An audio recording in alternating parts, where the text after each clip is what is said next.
हिंदू तुम खतरे में हो गया, ये बंगाल का हो गया। सबसे बड़ी आबादी ही नहीं है, सबसे बड़ी युवा आबादी भी भारत के पास में है। यूपीएससी की तैयारी करने वाला युवा, पढ़ाई लिखाई को लेकर जागरूक युवा कहीं मिलता है तो बिहार में मिलता है। तुम ना हिंदू हो, ना तुम मुसलमान हो, ना तुम यादव हो, ना तुम ये हो, ना तुम वो हो, तुम हो भारतीय। नमस्कार, आप देख रहे हैं भारत एक्सप्रेस और मैं हूं आपके साथ आंचल मित्तल। बिहार विधानसभा चुनाव अक्टूबर नवंबर में इस साल होने वाले हैं और उसको लेकर सभी पार्टियां जोरों शोरों से तैयारी पर लगी हुई है।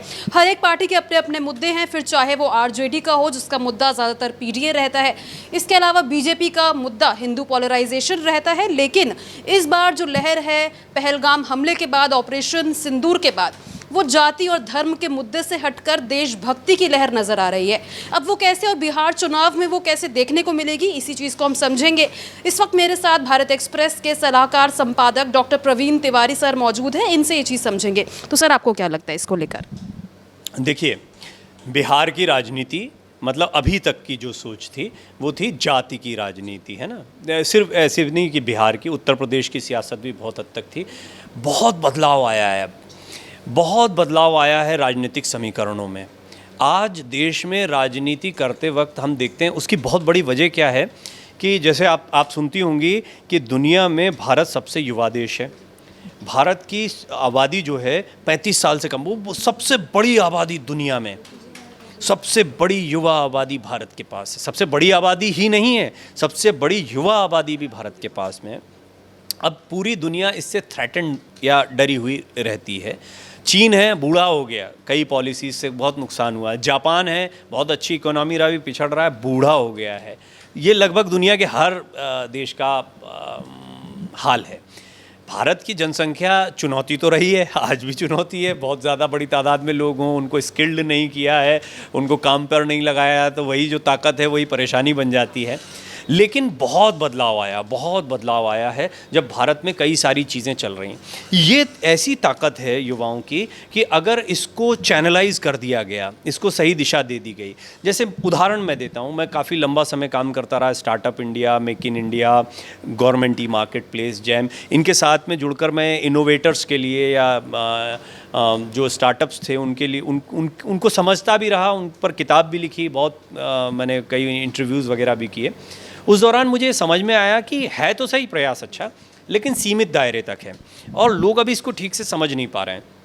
उससे ज़्यादा इफेक्टिव मैं ओडीओपी या वन डिस्ट्रिक्ट वन प्रोडक्ट जैसी चीज़ों को देखता हूँ कि छोटे छोटे कुटीर उद्योग जो हैं अपना काम लगाओ कि आप प्रतापगढ़ चले जाइए उदाहरण के लिए, आंवला उद्योग है वहाँ पर, लेकिन कैंडी के और उसके बहुत छोटे छोटे बड़े अच्छे से मशीनरी के साथ में उन्होंने पैकेजिंग करके शुरू किया और बड़ा एक्सपोर्ट कर रहे हैं बड़ी तादाद में, वो दुनिया भर में जाते हैं प्रोडक्ट्स। तो इस तरह के कई जगहों पर कार्य चल रहे हैं। ये हुई बात देश की वर्तमान स्थिति की।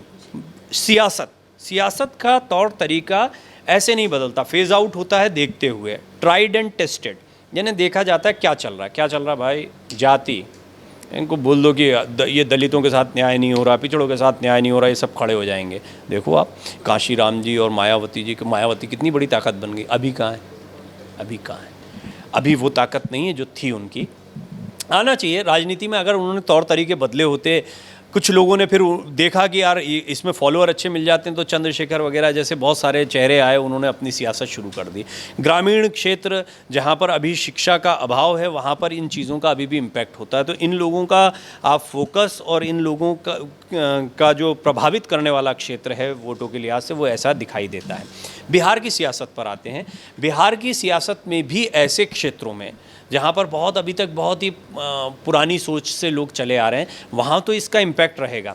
लेकिन जब युवा बढ़ा है, युवा मतदाताओं की संख्या बढ़ी है, तो क्या बिहार में नहीं बढ़ी होगी? और वो जो 25, 30, 35 है, ये बिहार के बारे में हम सोचते हैं कि कोई बहुत पिछड़ा राज्य है, ये है वो, ये तमाम बातें ठीक भी है, इंफ्रास्ट्रक्चर और दूसरी चीज़ों के लिहाज से बहुत सारी चुनौतियाँ हैं।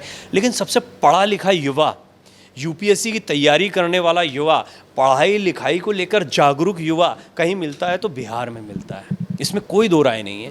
और उनका जो सोचने समझने का तरीका है, राजनीतिक समझ है, ये सबसे इम्पॉर्टेंट है कि उनकी राजनीतिक समझ वैसे भी औसत जो भारतीय युवा होते हैं उनसे बेहतर मैं मानता हूँ या मैं ऑब्जर्व कर पाता हूँ, क्योंकि वो राजनीति को बड़े करीब से देखते हैं। उस खेल में रहने वाले लोग इस बदलाव को क्या आप नहीं समझ रहे होंगे? बिहार की सियासत में बड़ा ज़बरदस्त बदलाव आया है और मुझे लगता है कि अब इस चुनाव में, हालांकि देखिए ये बदलाव के बावजूद अभी आप कहेंगे कि ये बदलाव फिर नतीजों में क्यों नहीं दिखता है, उसकी वजह है फ्रैक्चर्ड मैंडेट।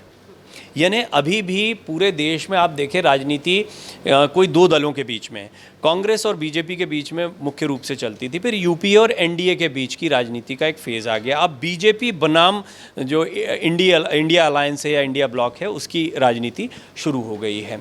लेकिन फिर भी राज्यवार अगर आप राजनीति को देखें तो कर्नाटक में बीजेपी कांग्रेस आमने सामने दिखाई, छोटे मोटे दलों जेडीएस जैसे उनको छोड़, मध्य प्रदेश में सीधे सीधे हम जानते हैं कांग्रेस बीजेपी, हरियाणा में भी बहुत स्थानीय दलों को छोड़ दें तो कांग्रेस बीजेपी की टक्कर, राजस्थान में हम जानते हैं कि ऐसी ही और जहां पर कांग्रेस और बीजेपी का नहीं, वहां तृणमूल कांग्रेस और बीजेपी आमने सामने आए, या एनसीपी उद्धव ठाकरे बनाम, और उद्धव ठाकरे तो पहले साथ में ही थे, अब तो खैर बढ़ गए, नहीं तो एनसीपी कांग्रेस और फिर बीजेपी का एक समीकरण बनता दिखता था। कुल मिलाकर दो धड़ों पर राजनीति ज़्यादातर जगहों पर हो गई है।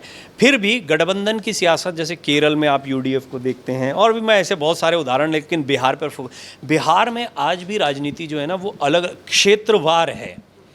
वहाँ जीतन राम मांझी भी अपना ले आते हैं, वहाँ पर पासवान जो अपने चिराग पासवान हैं वो ले आते हैं, उनके चचा जो हैं वो ले आते हैं, लालू प्रसाद यादव जी जो हैं वो ले आते हैं, जनता दल यूनाइटेड है, बीजेपी और कांग्रेस तो है ही दो बड़े। बीजेपी और कांग्रेस हैं तो सही, लेकिन बिहार में और भी कुछ बहुत कुछ आपको दिखाई देता है। ये बहुत कुछ जो है वो बहुत सारे समीकरणों पर अभी तक चलता आया। जैसे मांझी जी हैं तो ऐसा नहीं कि पूरे बिहार में इम्पैक्ट डालेंगे, लेकिन उनका अपना क्षेत्र है। पासवान साहब, ये अब पासवान मांझी जो मैं बोल रहा हूँ ये बड़ा महत्व का, जैसे यादव, मांझी, पासवान, ये सब बड़ा महत्व रखता था वहाँ, रखता है अभी या रखता होगा, देखूंगा मैं बिहार में क्या नतीजे आते हैं। लेकिन अपनापन के यादव मैं आज भी उत्तर प्रदेश में देखता हूँ अखिलेश यादव को लेकर। मैं तो कई युवाओं से भी बात करी तो उन्होंने बोला, मैंने एक युवा से पूछा, अब शायद रायबरेली की बात है, मैं एग्जैक्ट, हाँ रायबरेली में ही कॉलेज में मैं युवाओं से बात कर रहा था इलेक्शन के दौरान, तो एक लड़के से मैंने पूछा कि आप किसको, हम अखिलेश भैया को देंगे। तो मैंने कहा आपका नाम क्या है, तो उसने कुछ यादव बताया। तो मैंने कहा आप अखिलेश यादव को क्यों देना चाहते हैं, कुछ कारण बताइए। अच्छी बात है, अच्छे नेता हैं, उभरते हुए नेता हैं, अरे यादव हैं भैया, बस बात खत्म हो गई, यादव को वोट देंगे। ये सोच मैंने कहा यार, मतलब यादव हैं इसलिए दे देंगे? बोले और क्या, इसमें क्या सोचने वाली बात है। बिहार में ये चीज़ और थोड़ा गहरे तक गई हुई है। और फिर मुस्लिम समीकरण जो है, मुस्लिम मतदाताओं को हम जानते हैं कि वो भारतीय जनता पार्टी से कितना प्रेम करते हैं पूरे देश में।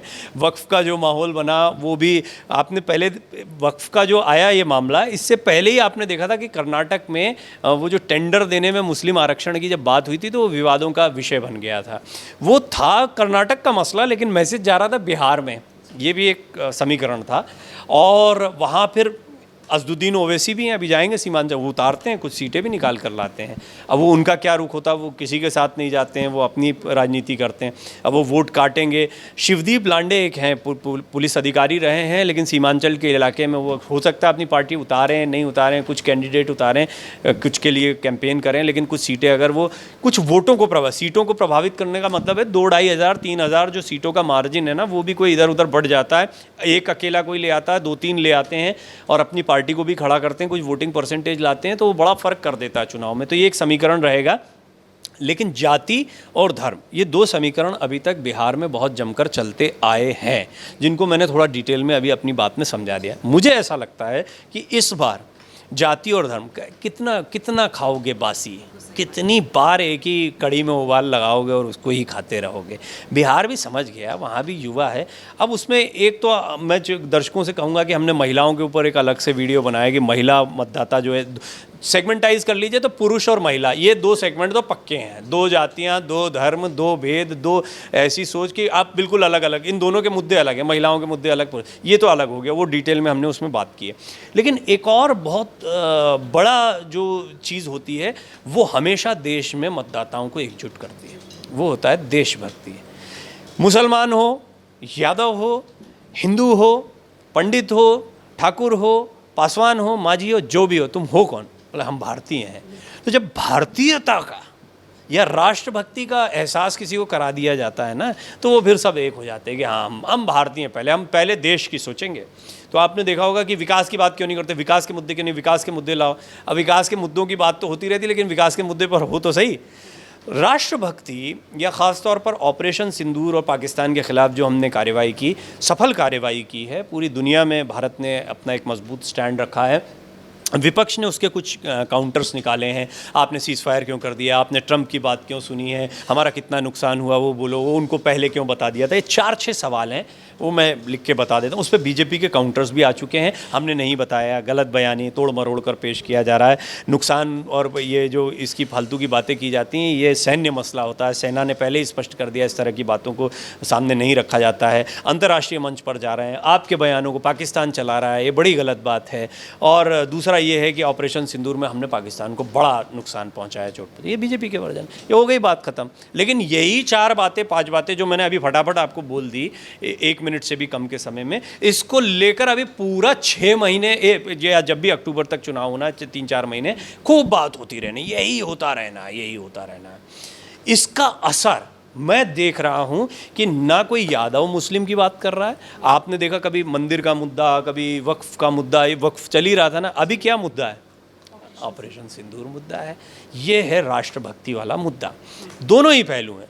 मैं राष्ट्रभक्ति बोलते ये बोले क्या राष्ट्रभक्ति का मतलब बीजेपी ने सबको कैप्चर कर लिया, नहीं। अगर बीजेपी ऑपरेशन सिंदूर की सफलता और उसमें उसकी इच्छा शक्ति को जचा पाती है तो बीजेपी का फ़ायदा है। अगर ये कांग्रेस कामयाब होती है, विपक्षी दल कामयाब होते हैं कि नहीं देखिए ये इन्होंने राजनीति के लिए किया है, ये फ़ायदा उठाना चाहते हैं उसका, ये गलत फ़ायदा उठा रहे हैं, अब क्या जचता है। अगर आप मुझसे ऐसे राय कि आपको क्या लगता है, तो मैं मानूंगा कि विपक्ष ने गलत जगह हाथ डाल दिया, इस मुद्दे को नहीं छेड़ना चाहिए क्योंकि ये बड़ा सेंसिटिव मुद्दा है। लेकिन मैं ये भी मानता हूँ कि वहाँ पर इतने बड़े बड़े दिग्गज राजनेता हैं, तो उन्होंने सोचा होगा इसके अलावा चारा क्या है, बाजी हाथ से निकल गई है। मतलब एक अल्टीमेटली डू और डाई वाली सिचुएशन है, तो इसमें ये खेलना पड़ेगा दांव, ऐसे करके उन्होंने खेला होगा। अब वो उसमें क्या सचमुच में उनको कुछ फ़ायदा होता है नहीं होता है, ये तो आने वाला समय बताएगा।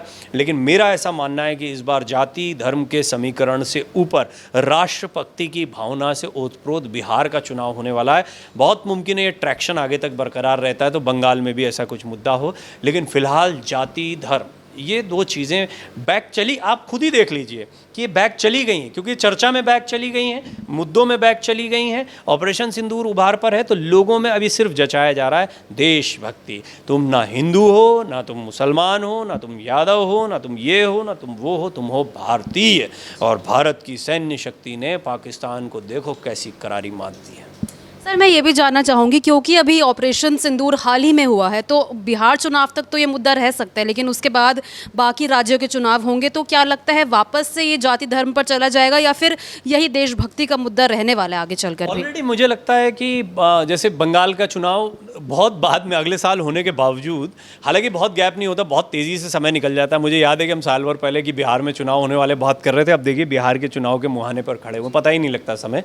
तो बंगाल में तो है ही चुनाव, और बंगाल का जो चुनाव होगा उसकी शुरुआत आप देखिए, चुनावी रैलियां शुरू हो गई हैं वहाँ पर। प्रधानमंत्री मोदी वहाँ गए, उन्होंने मुर्शिदाबाद से लेकर ऑपरेशन सिंदूर तमाम बातों को रख दिया।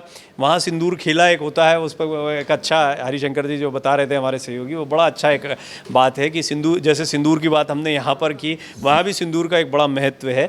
तो वो शुरू हो गया यहाँ पे। तो ऑपरेशन सिंदूर तो रहेगा, क्योंकि अभी ताज़ा हुआ है तो उसको अभी रखना ज़रूरी था, तो पहले जाके माहौल बना दे, वहाँ पे होना चाहिए पहले। तो वहाँ ऑपरेशन सिंदूर का शुरू हुआ। अब वो ट्रैक्शन अगले साल तक बरकरार रहेगा, यही चार्म रहेगा ऑपरेशन सिंदूर का, यही जोश रहेगा, देखना कहना मुश्किल। बिहार में तो है, बिहार तक तो रहने वाला, 3-4 महीने तो ये ठंडा नहीं होगा जोश। लेकिन बिहार चुनाव के बाद जब बंगाल के चुनाव होंगे तो उसमें डेफिनेटली वहाँ पर बांग्लादेशी घुसपैठियों का मुद्दा, रोहिंग्याज का मुद्दा, हिंदू मुसलमान वाली जो एक पॉलिटिक्स चली आ रही है, वहाँ एक क्लब पॉलिटिक्स भी होती है। बहुत छोटे बड़े क्लब होते हैं, वो पार्टी के साथ में जाते हैं, पहले वामपंथी दलों के साथ थे, फिर वो तृणमूल कांग्रेस के साथ चले गए, कुछ बीजेपी के साथ आए हैं, नेता बड़े मायने रखते हैं। बिहार की राजनीति जितनी इंटरेस्टिंग है उतनी डिफरेंट और उतनी ही मज़ेदार बंगाल की राजनीति है। उसको तो कभी आगे और डिटेल में समझेंगे हम, लेकिन डेफिनेटली ऑपरेशन सिंदूर का जो ट्रैक्शन लेना है उसके प्रयास अभी किए जाएंगे, अभी जब ताज़ा ताज़ा हुआ है तो वो किए जा रहे हैं। आगे जब चुनाव और तेज़ बढ़ेगा तो देखा जाएगा कि मुद्दे क्या हैं। उसमें मुर्शिदाबाद हिंसा से लेके यानी कोई भी हिंसा, हिंदुओं के खिलाफ हिंसा, आपने देखा अभी से मुद्दे सेट हो गए हैं। बंगाल में पता है, हिंदू तुम खतरे में हो गया, ये बंगाल का हो गया। और दूसरा फिर शौर्य की बात है, देखते हैं उसका चार्म कितना होता है वहाँ पर। तो ऑपरेशन सिंदूर के बाद बिहार में तो कहीं ना कहीं जाति और धर्म की राजनीति खत्म होती नजर आ रही है और मुद्दा सिर्फ और सिर्फ देशभक्ति का नजर आ रहा है। देखना ये होगा कि ये कितना लंबा चलेगा। इसको लेकर आपकी क्या राय है, कमेंट बॉक्स में ज़रूर शेयर करें।